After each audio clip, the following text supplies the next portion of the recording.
이번 시간에는 부동산 물건의 종류와 내용, 그리고 부동산 거래를 하실 때 반드시 확인하셔야 될 등기부와 그 밖에 공문서에 대해서 살펴보도록 하겠습니다. 강의안을 함께 보실까요? 먼저 물건의 종류입니다. 민법 물건편에는 점유권, 소유권, 지상권, 지역권, 전세권, 저당권, 질권, 유치권이 규정되어 있습니다. 그 내용은 표와 같습니다. 볼까요? 점유권은 물건을 사실상 지배하고 있는 자에게 인정되는 권리입니다. 사실상 지배한다는 것은 법적 권한이 있어서 지배한다는 말하고 다릅니다. 그냥 가지고 있으면 인정된다는 겁니다. 그래서 점유권자한테 점유 권한이 없다 하더라도요, 소유권자가 실력 행사해서 소유권을 다시 되찾으면 안 되고요, 소송을 해서 되찾아와야 됩니다.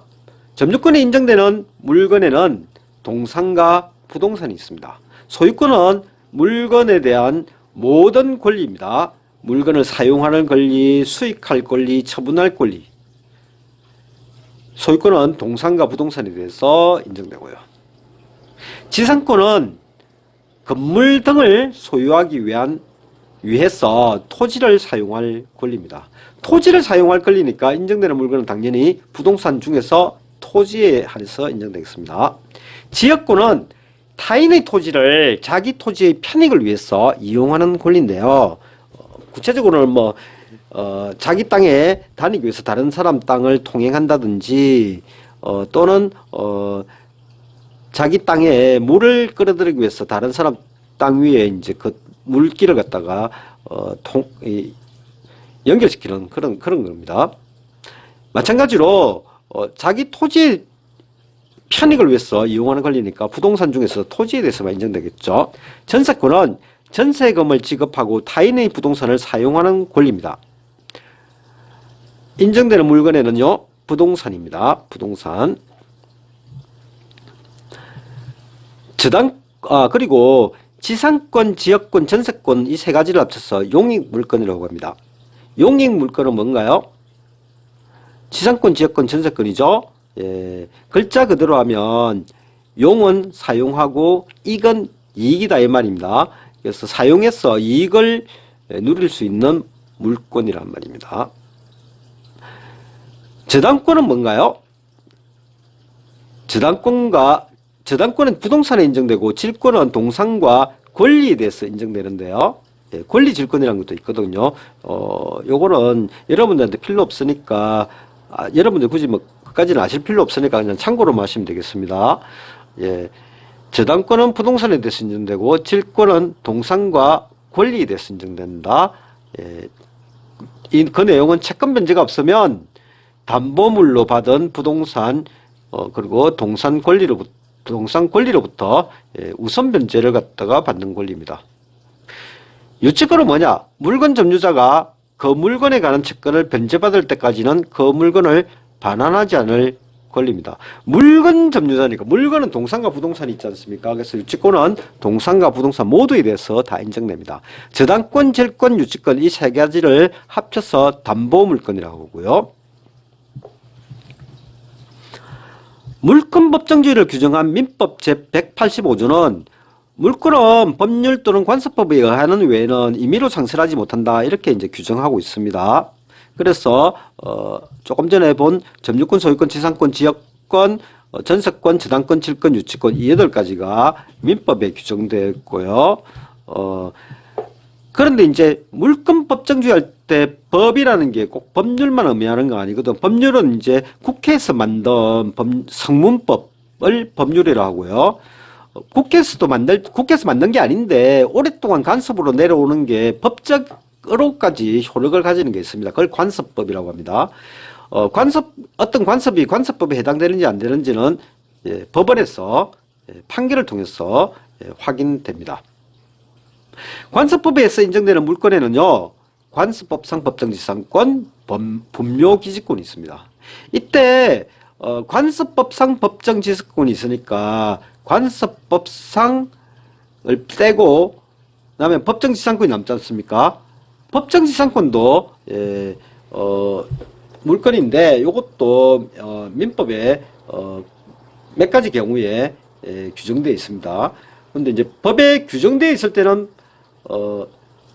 법정지상권이고 규정이 없지만 인정되는 경우와 간섭법상 법정지상권입니다.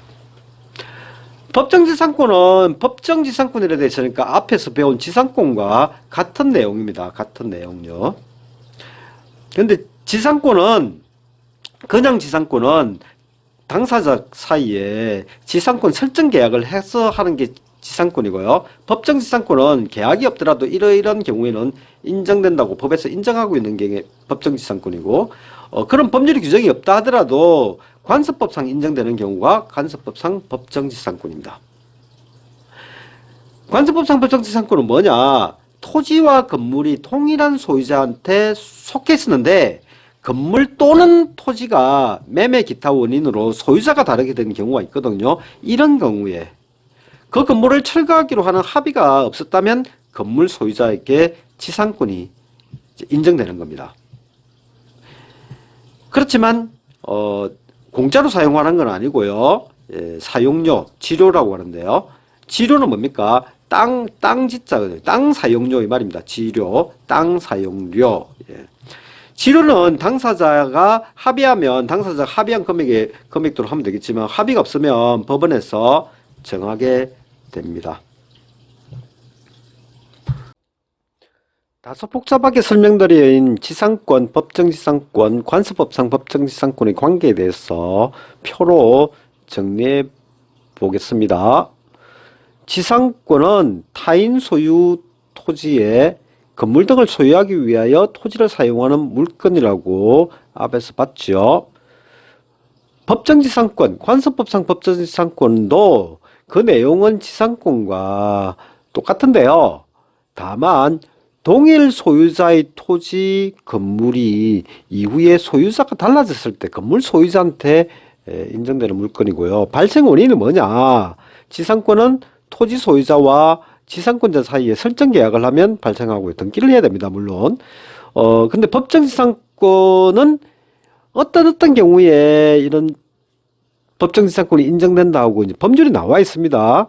몇 가지 경우에. 관습법상 법정지상권은 그런 법률 규정이 없다 하더라도 관습법상 인정되는 겁니다. 문제는 법정지상권과 관습법상 법정지상권은 등기를 할 필요가 없습니다. 왜냐하면 법률에서 인정되기 때문에 그렇거든요. 다만 처분하려면 등기를 해야 됩니다. 참고사항인데요. 동일 소유자의 건물 토지가 이후 소유자가 달라졌을 때는 법정지상권 또는 관습법상 법정지상권이 발생하거든요. 그래서 특별히 시험 공부하는 경우가 아니라면요. 굳이 법정지상권이 어떤 경우에 발생하는지까지 암기할 필요는 없고요. 그냥 뭐 동일 소유자의 토지 건물이 이후에 소유자가 각각 달라졌을 때는 뭐 법정지상권이든 뭐 관습법상 법정지상권이 발생한다고 보면 됩니다. 문제는 앞에서도 봤듯이 법정지상권이나 관습법상 법정지상권은 법률이나 관습법에서 바로 생기기 때문에 등기 안 해도 되거든요. 그래서 등기부 등본을 봐도 이게 법정지상권이나 관습법상 법정지상권이 있는지 없는지를 알 수가 없어요. 그래서 부동산 경매 물건을 검색해보면요. 법정지상권 성립 여지 있다 이 정도만 나와요. 그래서 건물 유치권과 마찬가지로 이해관계자 사이에 다툼이 있으면 최종적으로 법원에서 법정지상권이 있는지 관습법상 법정지상권이 있는지를 판단하거든요. 그래서 이제 토지 경매를 받았어요. 그래서 이제 법정지상권 성립 여지 있음 이렇게 돼 있으면 일반적으로 경매 입찰자가 줄어들고 낙찰가도 떨어지겠죠. 권리 분석 잘해서 법정지상권이 없다 이렇게 생각하면 판단하시면 낙찰받은 후에 관련 소송에서 법정지상권이 없는 것으로 판결받으면 건물을 철거해 버릴 수가 있거든요. 판결을 받아가지고 그러면 건물이 없으니까 토지 가격이 확 올라가겠죠. 반대로 건물 경매를 받았어요. 근데 경매 받으려는 건물에 법정지상권이나 관습법상 법정지상권이 있다면 이건 당연히 건물 가치가 올라가겠죠. 사용료만 내면 되는데 그 사용료라는 게 그렇게 많지가 않거든요. 근데 받았는데 법정지상권이나 관세법지상권이 없다 그러면 토지 소유자로부터 철거 소송 당해서 패소되잖아요. 그럼 이거 건물 경매 받았다가 완전 황이 되는 거죠. 그래서 경매와 관련해서 법정지상권, 관세법지상권이 굉장히 중요합니다. 그래서 4학년 되면 별도로 따로 강의 드릴 예정이고 오늘은 요 정도만 하도록 하겠습니다. 분묘기지권은요, 타인의 토지에 분묘를 설치한 사람이 가지는 지상권과 유사한 물권입니다. 땅을 사용하니까 지상권이 이제 그 땅 위에다가 건물 짓고 하는 건물 등을 짓는 게 지상권이지 않습니까? 분묘기지권은 이제 분묘를 설치한 거죠. 땅을 사용한다는 것은 같은 겁니다. 그래서 지상권과 유사한 내용입니다. 세 가지 경우에 인정되는데요. 토지 소유자의 상납을 받고 설치한 경우, 상납을 받고 있으니까 상납형 분묘기지권이라고요. 상납 없이 설치했더라도요, 20년간 평온공연하게 설치된 경우에는 취득시효형 분묘기지권이라고 합니다. 자기 토지에 분묘를 설치한 사람이 분묘에 관해서는 특약 없이 토지만을 타인에게 처분한 경우, 이거는 양도형 분묘기지권이라고 합니다. 이렇게 세 가지 경우에 인정됩니다. 분묘기지권이 인정되는 이유는요, 분묘 자체가 누가 보더라도 분묘가 있는 걸 알 수 있지 않습니까? 그래서 분묘 자체가 공시 기능을 가지고 있기 때문에 인정되는 겁니다. 따라서 누가 보더라도 분묘인지 모르는 경우는 인정이 안 되겠죠. 그래서 평장이란 거는 이렇게 볼록하게 무덤을 안 만드는 경우입니다. 평평하게, 이런 건 인정 안 되고요. 암장, 몰래 묻어가지고, 이런 경우도 당연히 인정 안 되겠죠. 이런 경우는 분묘기지권이 인정되지 않습니다. 대법원 전원합의체 판결에 의하면요, 분묘기지권을 시효 취득했다 하더라도, 시효 취득하려면 20년이 필요하다 했죠. 땅 주인이 토지 사용료를 청구하면 청구한 날로부터 사용료를 지급해야 된다. 그전에는 분묘기지권 가진 사람이 땅 사용료를 내야 될지 말아야 될지 좀 논란이 있었거든요. 대법원에서. 그래서 대법원 판사들이 다 모여가지고 판결하는 게 전원합의체 판결입니다. 중요한 판결이 있을 때 또는 기존의 판결을 바꿀 때, 이럴 때 전원합의체 대법관들이 다 모여가지고 판결하거든요. 전원합의체 판결에서 분묘기지권 가지고 있더라도 땅값은 내라, 이렇게 이제 판결한 겁니다. 또 다른 대법원 판결을 보면요, 양도형 분묘기지권도 토지 사용료 내라, 이렇게 했고요. 만약에 법원이 결정한 지료를 2년 이상 지급하지 않은 경우에는 토지 소유자가 분묘기지권의 소멸을 청구할 수 있다, 이런 판례도 있습니다. 한편 2001년 1월 13일 장사 등에 관한 법률이 시행됐습니다.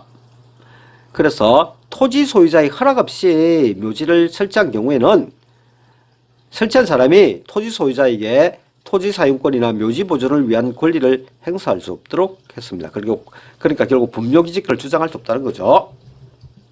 그런데 관습법상 법정지상권을 가진 사람이 법원이 결정한 지료를 상당기간 지급하지 않으면 토지 소유자는 어떻게 해야 될까요?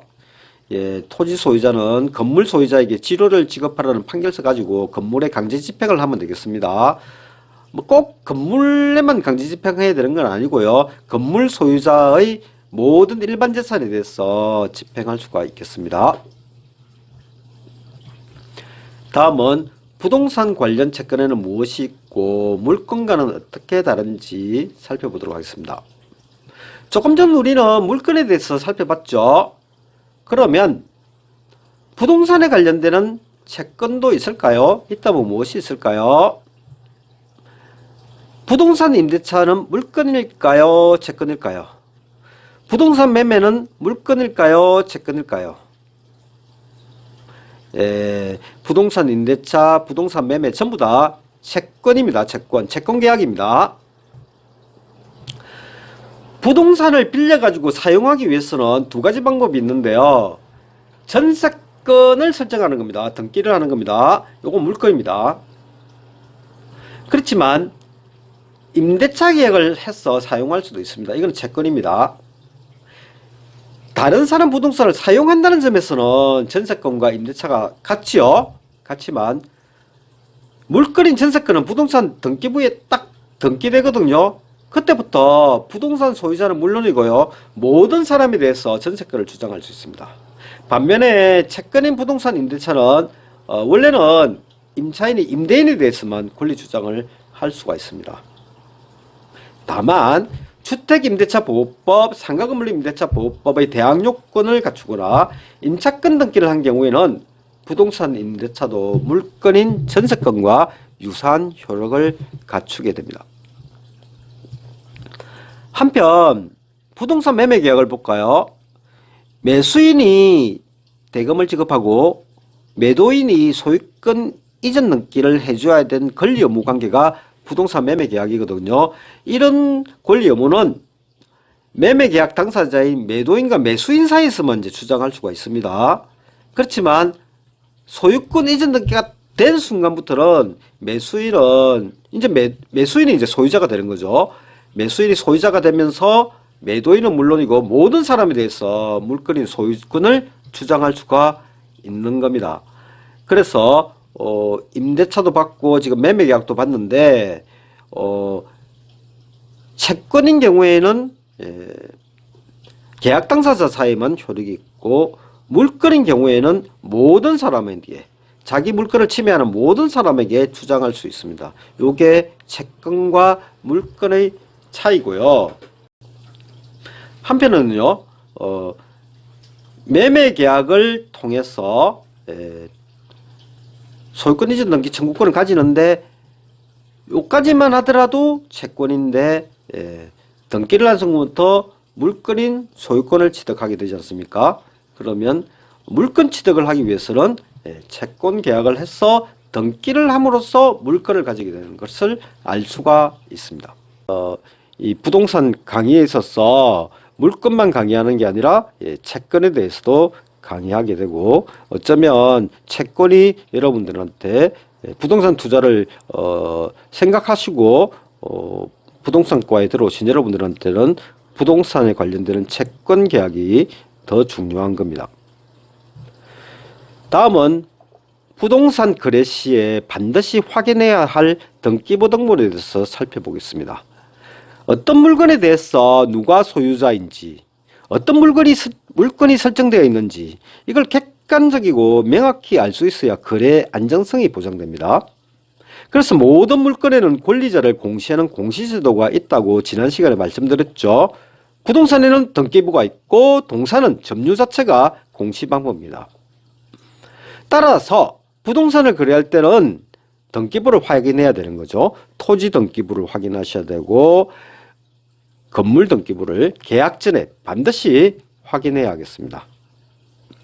지난 시간에 그리고 부동산 등기부의 갑구에는 소유권에 관한 사항이 기재되어 있다고 했죠.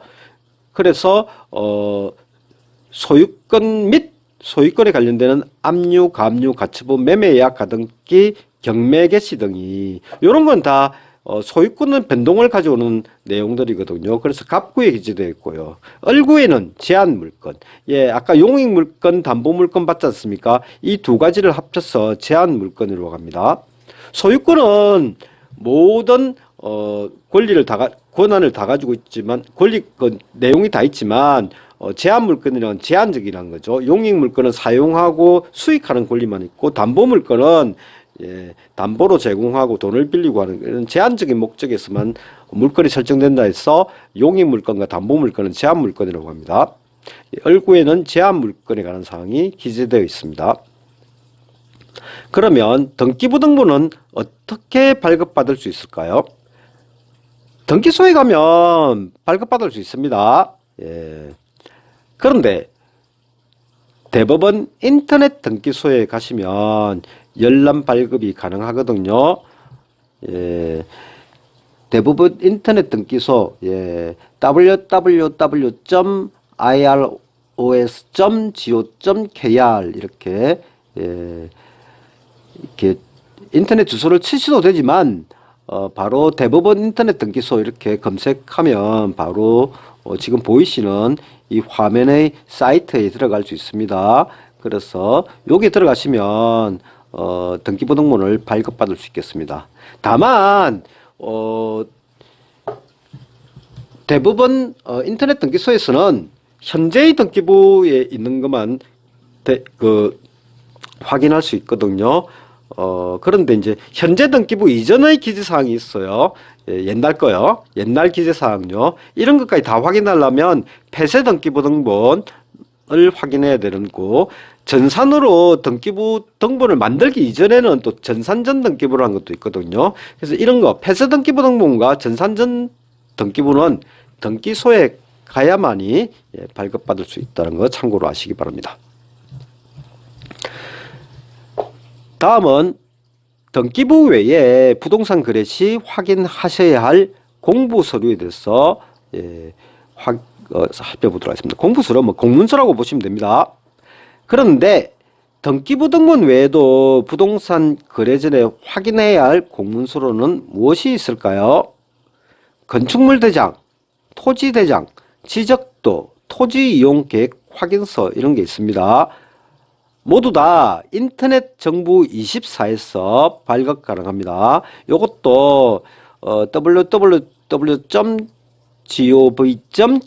이렇게 인터넷 주소를 갖다 입력하셔도 되지만 그냥 인터넷 정부 24 이렇게 검색어를 넣으면 지금 보이시는 이 화면에 들어갈 수 있습니다. 이 화면 보십시오. 제가 네모로 표시했죠. 토지 또는 임야대장, 건축물 대장, 지적도 또는 임야도 토지 이용 계획서 이렇게 다 확인이 여기 들어가시면 다 확인할 수가 있습니다. 건축물 대장에는 건물의 면적, 층수, 구조, 사용 용도가 기재되어 있습니다. 토지 대장에는 토지 면적, 사용 용도, 지목 등이 표시되어 있고요. 그리고 지적도를 확인하셔야 됩니다. 지적도는 땅의 위치와 모양이 확인 가능하거든요. 그리고 필요시에는 경계 측량을 해야 되는데 땅을 사면 반드시 경계 측량 해야 된다고 봐야 되겠습니다. 왜 경계 측량 해야 될까요? 이게 경우에 따라서는 이 다른 사람 땅이 자기가 산 땅에 넘어와 있기도 하고 자기 땅이 다른 사람 땅에 넘어가 있기도 하거든요. 그렇게 되면 어떤 문제가 발생할까요? 점유 시효 취득 문제가 발생합니다. 그래서 경계 측량을 해서 자기가 점유 취득 시효 주장을 할 수 있는 사항이라면 측량을 빨리 해야 되고 다른 사람이 점유 취득 시효 할 수 있는 그런 사항이 된다면 빨리 조치를 취해야 되기 때문에 경계 측량을 해야 합니다. 토지 이용 계획 확인서는 토지를 원하는 대로 사용함에 있어서 제한사항이 없는지 확인하기 위해서 발급받아야 됩니다. 한편 매매가가 적정한지 참고하기 위해서는요, 국토부의 실거래가 공개 시스템에서 실거래가 자료를 확인할 수가 있습니다. 요것도 국토교통부 실거래가 공개 시스템 이렇게 치셔도 되지만 간단하게 실거래가 공개 시스템 이렇게 인터넷에 조회를 하시면 바로 보이시는 이 화면이 뜹니다. 이렇게 뜨고요. 그리고 다시 또 클릭해서 들어가면 그 다음에 보이시는 이 화면에 들어가는데요. 지금 보면 자기가 이제 확인하려는 시도 그리고 시군구 읍면동 누르시고 하면 그 동네 전체 아파트 다 나옵니다. 다 나오고요. 실거래가가 이렇게 나오는데 확인하고 싶은 그 기간을 이렇게 설정하시면 전부 다 확인할 수가 있으시겠습니다. 한편요, 자기가 산 그 땅이나 건물이 가격이 또 적정한지 개별 공시지가도 확인하실 필요가 있는데요. 국토교통부 홈페이지에서 개별 공시지가를 검색하시면 확인 가능한데요. 이것도 마찬가지로 인터넷에서 개별 공시지가 이렇게 검색어 넣으면 지금 보이시는 이 화면이 뜹니다. 예, 뜹니다. 그리고 다시 클릭해서 들어가면 그 다음 화면 나오고요. 예. 지금까지 본 거는 다 공문서인데요. 공문서 외에도 만약에 거래할 부동산에 임차인이 있다 이러면 임대차 계약서도 확인하셔야 되겠습니다. 매도인한테 임대차 계약서 전부 다 달라고 하셔가지고 다 확인하셔야 되겠습니다. 과제를 한번 볼까요? 동산에 인정되는 물건, 부동산에 인정되는 물건은 무엇이 있나요? 예. 앞서 봤던 그 표에서 다 제가 설명드렸죠. 예. 이번 강의했던 내용이나 또는 교재를 찾으셔 가지고 확인하시기 바라고요. 관습법상 법정지상권은 뭔지, 예. 관습법상 법정지상권은 토지와 건물이 동일한 소유자였다가 매매 기타 사정으로 토지와 건물 소유자가 바뀌는 경우에 건물 소유자한테 인정되는 법정지상권이고요. 그렇다 하더라도 사용료는 토지 소유자한테 지급해야 된다, 이렇게 앞에서 봤습니다. 다음, 부동산 거래 시 확인해야 할 서류는 무엇인가요? 예. 반드시 확인해야 될 거, 등기부등본, 예. 그리고 건축물 대장, 토지 대장, 지적도, 토지 이용 계획 확인서가 있고요. 이거 어디서 확인한다 했습니까? 인터넷 정보 24에서 발급 가능합니다. 그리고 실거래가를 또 확인해야 되겠죠. 예, 실거래가 지금 어떻게 실거래가 되고 있는지, 그거는 국토교통부 실거래가 공개 시스템에 가면 본인이 사시려고 하는 아파트의 최근 실거래가가 나오는데, 최근뿐만 아니라 몇 년치가 나와 있습니다. 예, 쭉 참고하셔야 되고요. 그리고 실거래가 외에도 공시지가가 어떻게 되는지도 확인해야 됩니다.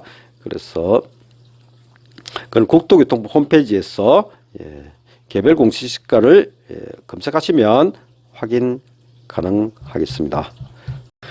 이상으로 부동산 물건의 종류와 내용, 그리고 부동산 거래를 할 때 꼭 확인해야 될 등기부등 공문서에 대해서 함께 살펴봤습니다.